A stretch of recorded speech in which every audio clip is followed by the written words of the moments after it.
जिले करीम नगर में मौजूद एक ज्वेलरी शॉप में इतवार की सुबह दो मोटरसाइकिलों पर आने वाले 5 चोरों ने 2 करोड़ रुपए मालियती जेवरात लूट लिए थे और साथ ही 5 राउंड फायरिंग की थी, जिसकी जद में आने वाला एक शख्स शदीद तौर पर जख्मी हो गया था। सरखे की इस वारदात को पेश आए 48 घंटों से ज्यादा का वक्त गुजर गया, लेकिन पुलिस इस मामले को हल करने में अभी तक नाकाम है। अब यहाँ समझने वाली बात यह है कि पुलिस किसी भी माशरे का बुनियादी सुतून है, जिनका मकसद लोगों की जान, माल, इज्जत का तहफ़्फ़ुज़ और कानून की हुक्मरानी कायम करना है, जो किसी भी माशरे में ताकत के तवाज़ुन को बरकरार रखने और कानून की पासदारी के ज़ामिन हैं। किसी भी माशरे का वजूद उनके बगैर जंगल की मानिंद है और इन दिनों रियासत तेलंगाना में जंगल राज जैसी सूरत हाल पैदा हो गई है। हर तरफ लूट मार का सिलसिला जारी है, कत्लो गारत गिरी का बाजार गर्म है। करीम नगर में हुई चोरी पुलिस के लिए किसी चैलेंज से कम नहीं। ताहम पुलिस ने दावा किया है कि इस मामले को हल करने के लिए तकरीबन 100 पुलिस ओहदेदारों की 16 टीमों को तश्कील देते हुए चोरों की तलाश शुरू कर दी गई है। और आज यानी मंगल के रोज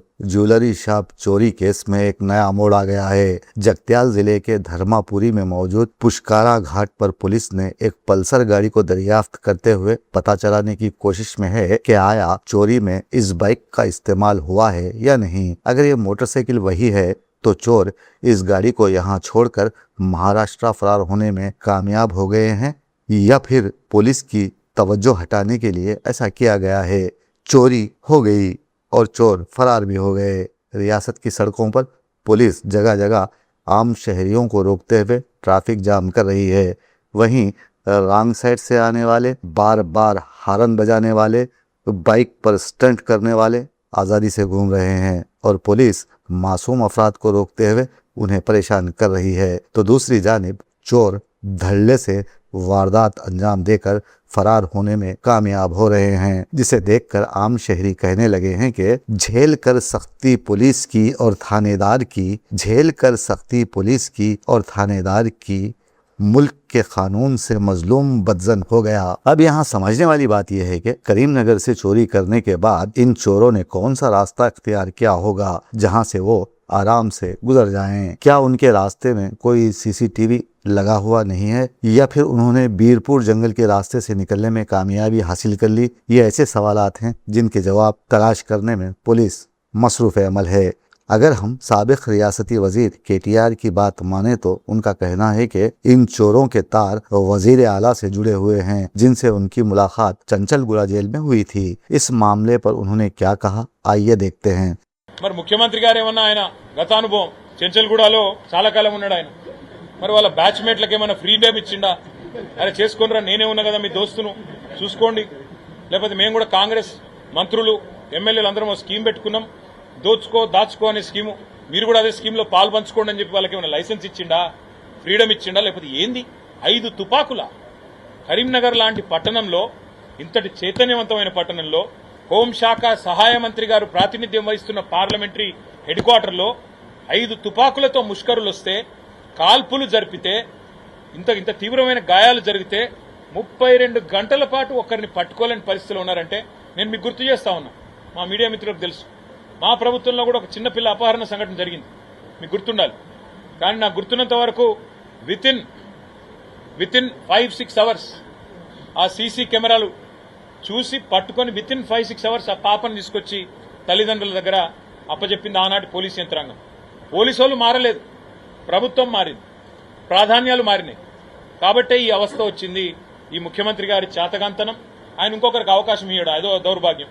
విద్యాశాఖ నా దగ్గరనే ఉండాలి, హోంశాఖ నా దగ్గరనే ఉండాలి, మున్సిపల్ శాఖ నా దగ్గరనే ఉండాలి, కానీ మళ్ళీ ఏం తెలియదంటే। रियासत तेलंगाना की सूरत हाल गुज़िश्ता चंद सालों में हुकूमत और अंदरूनी रेशादवानियों की वजह से बहुत खराब हो चुकी है और अवाम की हिफाजत पर मामूर इदारे तहफ़्फ़ुज़ फराहम करने में अक्सर नाकाम हो चुके हैं, जिनमें महकमा पुलिस सर फहरिस्त है। उन्हें बस पान डब्बों पर मौजूद सिगरेट वगैरह उठाने से फुर्सत नहीं और उठाया गया माल अभी तक मालिकान को वापस ना किए जाने की शिकायत भी मौसूल हुई हैं। दूसरी जानिब हमने हमेशा यही देखा है कि पुलिस सियासतदानों का हुक्म बजा लाने में आगे रहती है। गरीब अगर उनके पास कोई शिकायत लेकर नमूदार हो जाए तो उसे SHO बैठने की इजाजत भी नहीं देता। सुनी अनसुनी करते हुए उसे चलता कर दिया जाता है।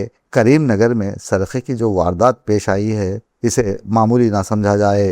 हो सकता है कि ये मनसूबाबंद तरीके से अंजाम दी गई वारदात हो। उत्तर प्रदेश के अलावा बिहारी हजरात ने हैदराबाद को अपनी आमाजगाह बना लिया है, जिनमें अक्सर मुजरिमाना रिकॉर्ड्स रखते हैं। पुलिस की यहाँ जिम्मेदारी बन जाती है कि वो गैर जानिबदाराना तहकीक करते हुए खातियों को केफर किरदार तक पहुँचाए, और ख़ास तौर पर कारोबारी हजरात का यहाँ ये फ़र्ज बन जाता है कि वो मुकामी हजरात को नौकरी पर रखने की कोशिश करें। कम उजरत में काम करने वाले महाजिर मजदूरों की हौसला अफजाई ना की जाए। हुकूमत की भी यहाँ ये जिम्मेदारी बन जाती है कि पुलिस ओहदेदारों को बाज़ाब्ता तौर पर हिदायत जारी करते हुए इस बात का पाबंद अहद बनाया जाए कि वो आम शहरियों को परेशान करने के बजाय उनके तहफ़्फ़ुज़ को यकीनी बनाने में अपनी तवानाई सर्फ करें, वरना लोग ये शेर कहने पर मजबूर हो जाएंगे कि मिली है चोर से पुलिस, मिला गुंडे से हर नेता। मिली है चोर से पुलिस, मिला गुंडों से हर नेता। अजल से इनमें साझेदारियां दोनों तरफ से हैं। దారుణమైన సంఘటన. వాస్తవానికి దీని దరిదాపులోనే మేము ఉన్నాం. ఈ సంఘటన జరిగే కరెక్ట్ 10 నిమిషాల ముందు ఇక్కడ తిరుపతి వెనుక పెట్టుకున్నాం. పోలీస్ ఆఫీసర్లు చాలా మంది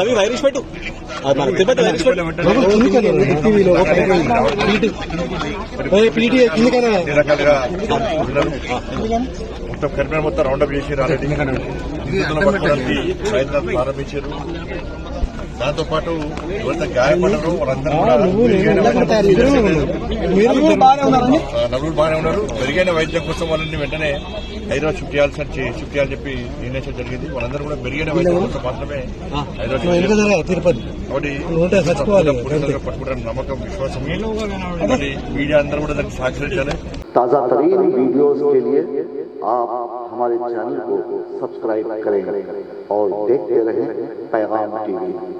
पैगाम टीवी, आवाज़ आपकी।